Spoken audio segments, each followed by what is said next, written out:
O Senado é a Casa da Federação, a instituição mais antiga da República.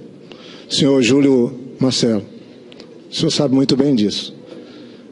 Aqui está cheio de ex-governadores, ex-prefeitos, ministros, gestores públicos. Nós sabemos o que é a execução de um orçamento, a montagem de um orçamento, a execução de um orçamento, a lei de responsabilidade fiscal.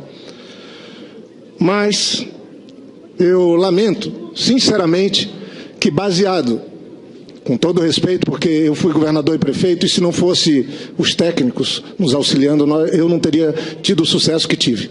Devo muito a eles. Me sinto mais técnico até do que político. Mas hoje nós estamos acionando o artigo 85 e 86 da Constituição Federal, talvez o artigo mais sensível na democracia, por conta de manifestações de técnicos como Vossa Senhoria. E no começo dessa sessão, nós tivemos aqui uma suspeição do seu trabalho, dos seus pareceres, da sua postura.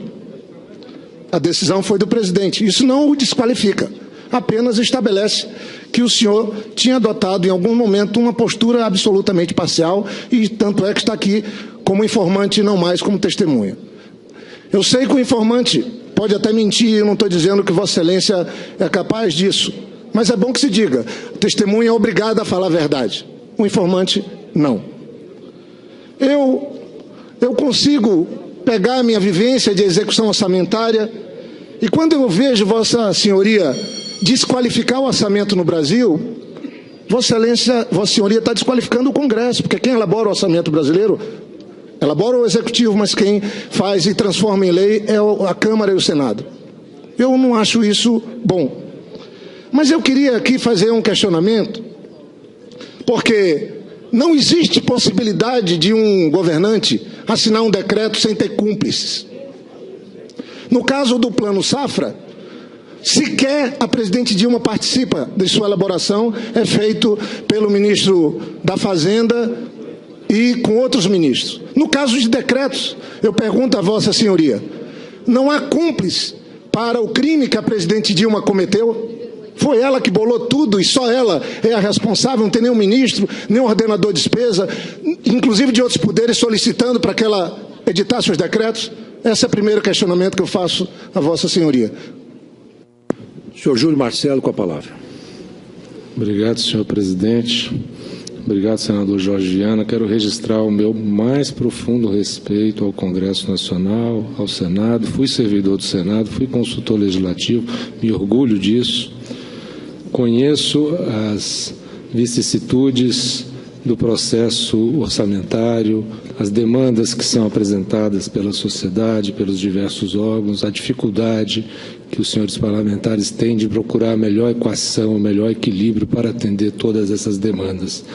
Não, de maneira alguma, eu procuro desqualificar o orçamento no Brasil, mas apontar falhas que existem que podem ser superadas pela adoção de previsões mais realistas do crescimento da receita, para que depois na execução não tenhamos que fazer contingenciamentos e frustrações da execução da despesa prometida e que não poderá ser concretizada pela insuficiência da arrecadação. Meu mais profundo respeito ao Congresso Nacional.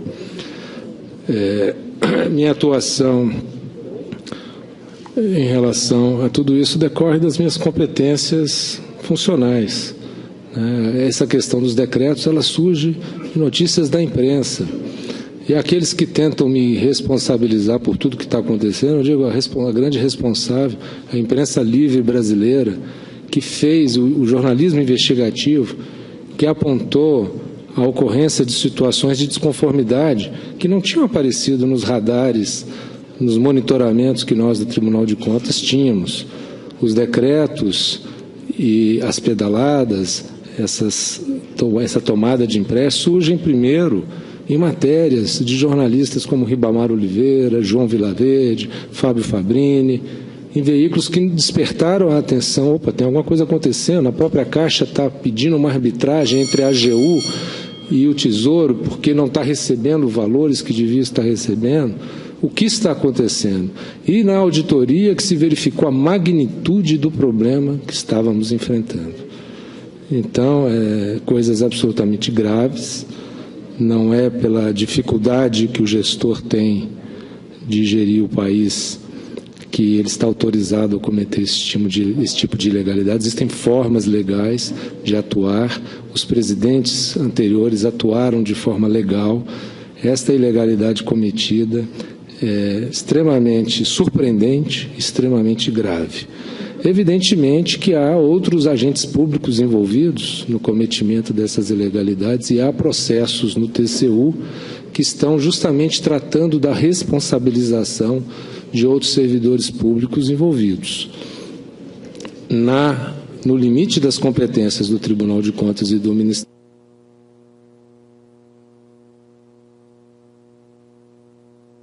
Senador Jorge, Vossa Excelência prossegue. Senhor presidente, eu falei em relação ao respeito ao Congresso que transforma a proposta orçamentária em lei, porque o senhor usou palavras como fraudes e outros adjetivos para o que vivemos no país. Eu particularmente lamento, porque esse processo, o uso desse artigo da Constituição, ele vem tentando, inclusive, desmontar muitas das conquistas que o país alcançou graças à ação do governo do presidente Lula e presidente Dilma. Falam que o país faliu, que está falido. Quando o presidente Lula assumiu, o orçamento brasileiro era de 1,4 trilhão de reais e agora chega a quase 6 trilhões de reais. E fomos nós que falimos o Brasil. Obviamente que a execução desse orçamento requer melhorias e aperfeiçoamentos. Mas eu pergunto a Vossa Senhoria, o técnico, a pessoa que era responsável, um dos responsáveis pela elaboração do orçamento no Brasil, era o senhor Diogo Oliveira, hoje é ministro do Planejamento do governo Temer. Era ele que elaborava, junto com outros técnicos, com o ministro da Fazenda, e apresentava para presidente o orçamento e também proposta de decretos. E é a presidente que tem que ser criminalizada. Ela sofre a pena maior sem nenhum cúmplice. Será que isso é o certo? O Supremo essa semana tomou uma medida, falando que na lei do ficha limpa, que é muito grave, não são os tribunais que decidem o afastamento do gestor público, e sim as câmaras municipais. Aqui, em vez de um conselheiro, com todo respeito à Vossa Senhoria, do Tribunal de Contas da União, nós temos um técnico. Com todo respeito, volto a reafirmar meu respeito aos técnicos. Mas não está tendo uma inversão? Não. Nós não estamos vivendo aqui um ambiente que pode criar um precedente muito ruim. Quantos governantes repetiram essa atitude da presidente Dilma, dos governos, dos estados e outros governos que a antecederam? Dizer que a presidente Dilma era flexível na execução orçamentária. Conheci muitos presidentes da República. Nenhum tão rigoroso quanto a presidente Dilma, nesse caso. Queria concluir, senhor presidente e caro senhor Júlio Marcelo. Eu vou fazer uma leitura aqui de algo que talvez seja uma recomendação.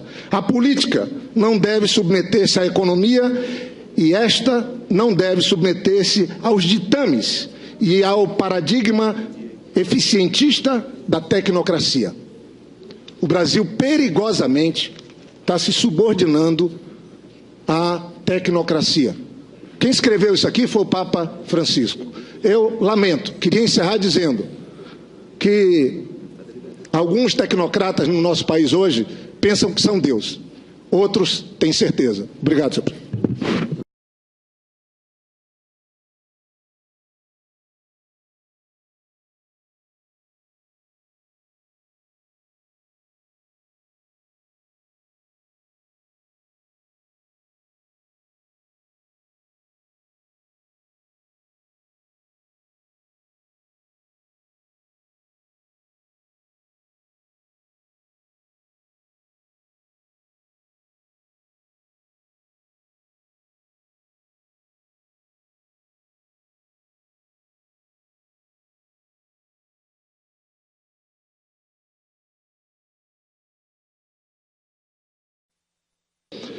O Senado é a Casa da Federação, a instituição mais antiga da República.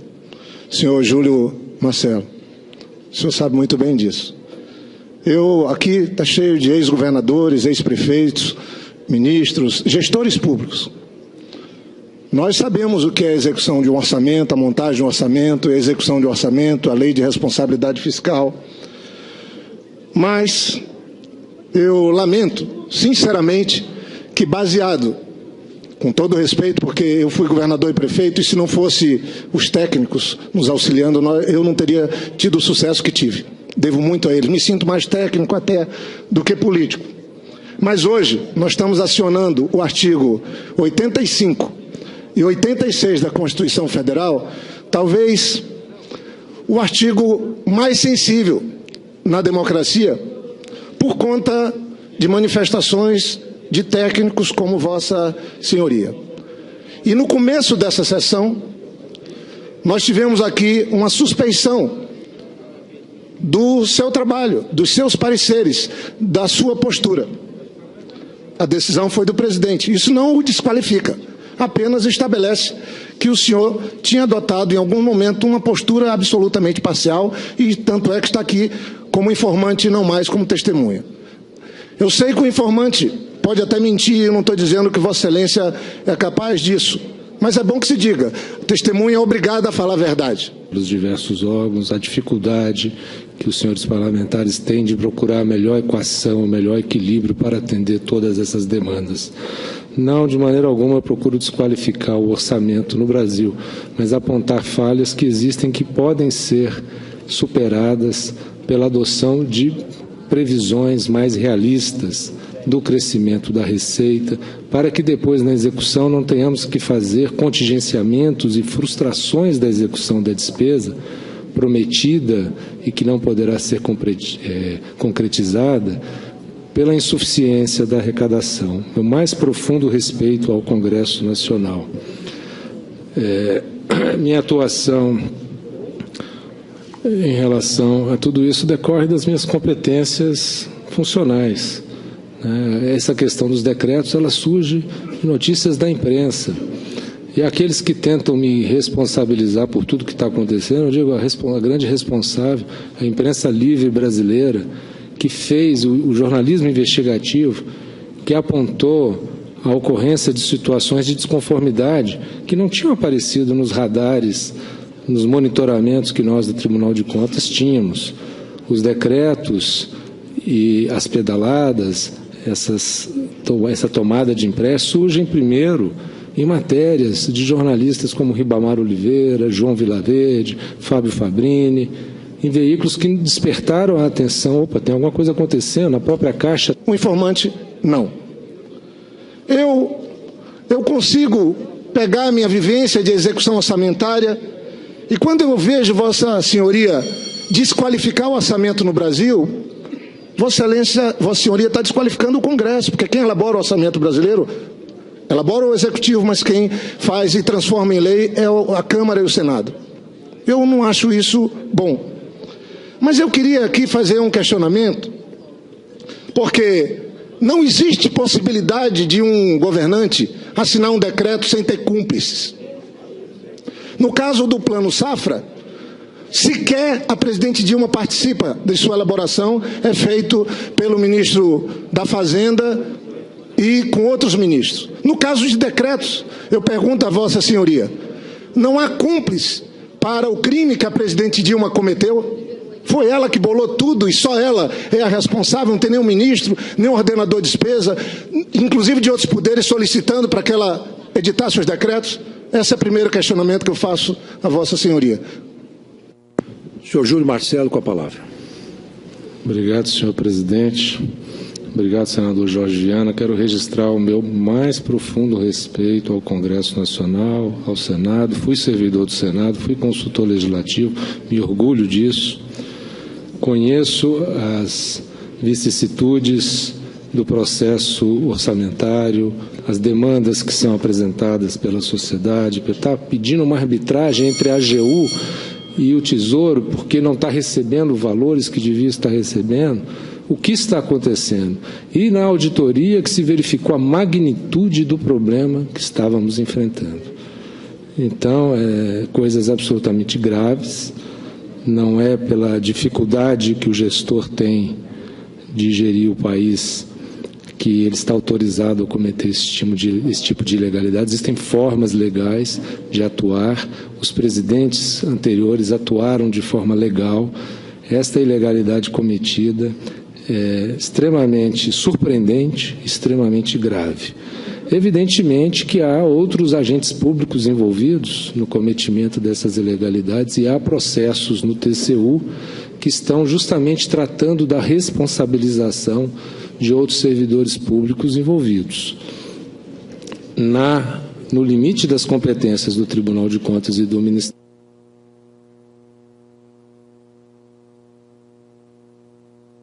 Senador Jorge, Vossa Excelência prossegue. Senhor presidente, eu falei em relação ao respeito ao Congresso que transforma a proposta orçamentária em lei, porque o senhor usou palavras como fraudes e outros adjetivos para o que vivemos no país. Eu particularmente lamento, porque esse processo, o uso desse artigo da Constituição, ele vem tentando, inclusive, desmontar muitas das conquistas que o país alcançou graças à ação do governo do presidente Lula e presidente Dilma. Falam que o país faliu, que está falido. Quando o presidente Lula assumiu, o orçamento brasileiro era de 1,4 trilhão de reais e agora chega a quase 6 trilhões de reais. E fomos nós que falimos o Brasil. Obviamente que a execução desse orçamento requer melhorias e aperfeiçoamentos. Mas eu pergunto a Vossa Senhoria, o técnico, a pessoa que era responsável, um dos responsáveis pela elaboração do orçamento no Brasil, era o senhor Diogo Oliveira, hoje é ministro do Planejamento do governo Temer. Era ele que elaborava, junto com outros técnicos, o ministro da Fazenda, e apresentava para presidente o orçamento e também proposta de decretos. E é a presidente que tem que ser criminalizada. Ela sofre a pena maior sem nenhum cúmplice. Será que isso é o certo? O Supremo essa semana tomou uma medida, falando que na lei do ficha limpa, que é muito grave, não são os tribunais que decidem o afastamento do gestor público, e sim as câmaras municipais. Aqui, em vez de um conselheiro, com todo respeito a Vossa Senhoria, do Tribunal de Contas da União, nós temos um técnico. Com todo respeito, volto a reafirmar meu respeito aos técnicos. Mas não está tendo uma inversão? Não. Nós não estamos vivendo aqui um ambiente que pode criar um precedente muito ruim. Quantos governantes repetiram essa atitude da